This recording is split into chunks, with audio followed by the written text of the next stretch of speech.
Hi everyone, I'm Dan, and this week I'm answering your questions about the Middle Ages.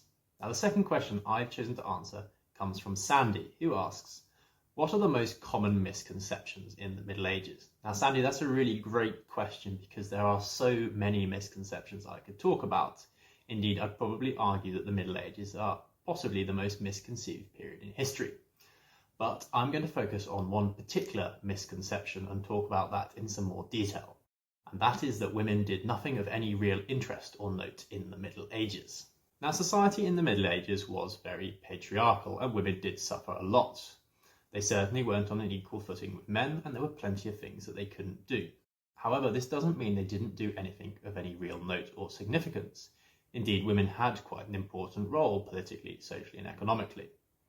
Now, what I'm going to do is talk about one woman I find really interesting in the hope that she sparks some interest for you to do your own research into the plenty of really interesting women from the Middle Ages. And the woman who I'm going to talk about is a lady called Athelflaed. She was the daughter of Alfred the Great, King of Wessex, and was married to Ethelred, the ruler of the Mercians.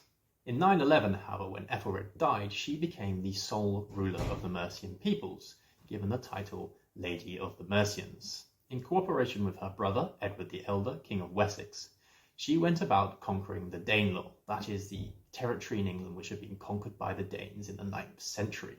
Ethelflaed played a crucial role in defeating the Danes, capturing settlements such as Leicester and Derby, and her actions led to the creation of what we now call England, though sadly she died in 918 just as she was reaching the zenith of her power.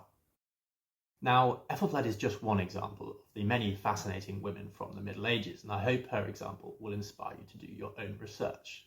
And finally, look out for the St Andrew's Engagement Project in 2 weeks' time, where we will be running an initiative called Historical Person of the Day, where hopefully you will learn about plenty more fascinating women from history.